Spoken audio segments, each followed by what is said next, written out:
Zahlentheorie. Zahlen haben eine Theorie.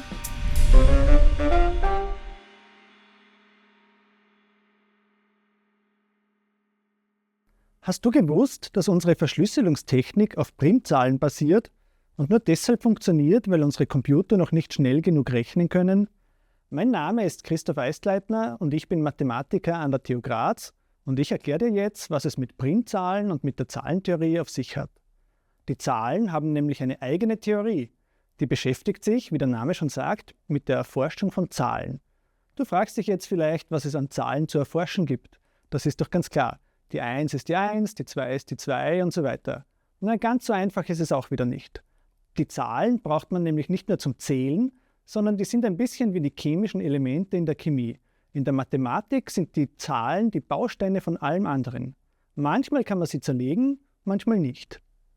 Eines der wichtigsten Gebiete in der Zahlentheorie sind nämlich Fragen rund um die Primzahlen.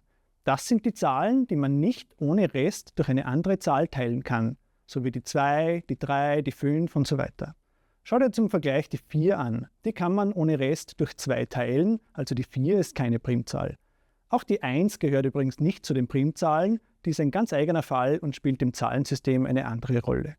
Eine unserer wichtigsten Fragen ist, wie häufig Primzahlen sind. Ihr Abstand in der Zahlenreihenfolge ist nämlich unterschiedlich.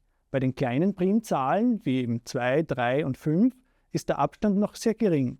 Aber je größer die Zahlen werden, desto größer wird meistens auch der Abstand. Das heißt auch, dass große Primzahlen viel weniger häufig sind als kleine Primzahlen. Es gibt Formeln, die das sehr gut beschreiben, aber komplett gelöst ist das Problem noch nicht. Eines der wichtigsten aller ungelösten mathematischen Probleme ist die sogenannte Riemannsche Vermutung. Das ist eines der 7 sogenannten Millenniumsprobleme, für deren Lösung es jeweils ein Preisgeld von 1 Million Euro gibt. Die Riemannsche Vermutung beschäftigt uns Mathematikerinnen und Mathematiker jetzt schon seit über 160 Jahren. Bernhard Riemann hat behauptet, dass die Vermutung richtig ist, aber er hat sie nicht beweisen können. Das machen wir Mathematikerinnen und Mathematiker nämlich in unserer Forschung, Dinge beweisen. Die Riemannsche Vermutung jetzt ganz genau erklären kann ich nicht, aber diese Vermutung spielt eine ganz zentrale Rolle für die Mathematik. Zum Beispiel eben für die Frage, wie die Dichte der Primzahlen abnimmt, je größer die Zahlen werden, oder auch für die Verteilung der sogenannten Primzahlzwillinge, die ich dir jetzt erklären werde. Die Zahl 2 ist sehr spannend. Die ist nämlich die einzige gerade Primzahl. Alle anderen Primzahlen sind ungerade, weil sich gerade Zahlen, die größer als 2 sind, immer ohne Rest durch 2 teilen lassen. Primzahlen, die in Abstand 2 aufeinander folgen, sowie 3 und 5, 11 und 13, 41 und 43, die heißen Primzahlzwillinge. Wir wissen bis heute nicht, ob es unendlich viele solche Primzahlzwillinge gibt. Diese Frage ist schon seit Jahrtausenden bekannt, aber noch immer nicht gelöst, obwohl viele Leute ganz intensiv an der Lösung arbeiten. An dieser Frage ist etwas ganz typisch für ein Mathematikproblem.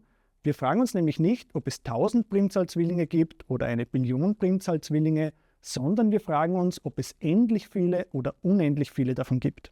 So eine Frage kann nur die Mathematik mit einem mathematischen Beweis lösen, weil wir zwar theoretisch bis zu 1 Billion zählen können, aber halt nicht bis unendlich. Auch ein Computer kann das Problem nicht lösen, sondern nur ein mathematischer Beweis.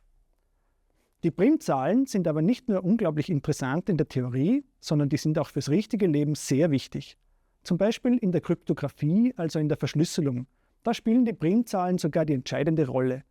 Die Basis dafür ist die sogenannte RSA-Verschlüsselung, die mit 2 sehr großen Primzahlen arbeitet. Die Verschlüsselung beruht darauf, dass es sehr einfach ist, die beiden Primzahlen miteinander zu multiplizieren, aber es ist sehr schwer, vom Ergebnis der Multiplikation auf die 2 ursprünglichen Primzahlen zurückzukommen. Das können auch unsere heutigen Computersysteme noch nicht, weil sie für die Berechnung viel zu lang brauchen würden. Die Zahlen, um die es da geht, sind nämlich sehr, sehr groß, mit Hunderten oder Tausenden Ziffern.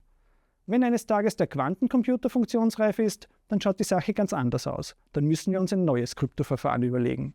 Aber wenn ihr das alles ganz genau wissen wollt, dann müsst ihr zu uns an die TU Graz kommen und Mathematik studieren. Die Primzahlen sind ein sehr spannendes Gebiet der Zahlentheorie, aber natürlich nicht das einzige.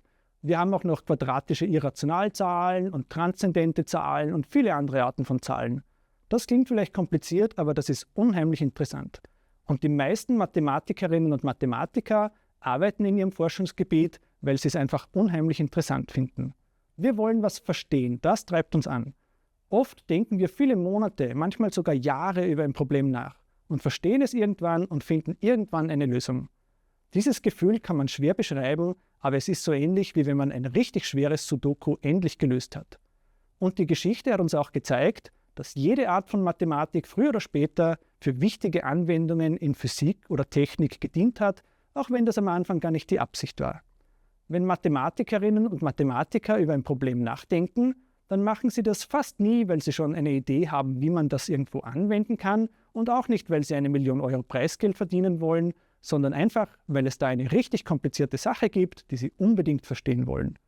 Und wenn du auch nicht nur rechnen, sondern wirklich verstehen willst, wie unsere Welt funktioniert, dann komm zu uns an die TU Graz, wir können gute Leute immer brauchen. Das war ein kurzer Einblick in die Mathematik und in die Zahlentheorie.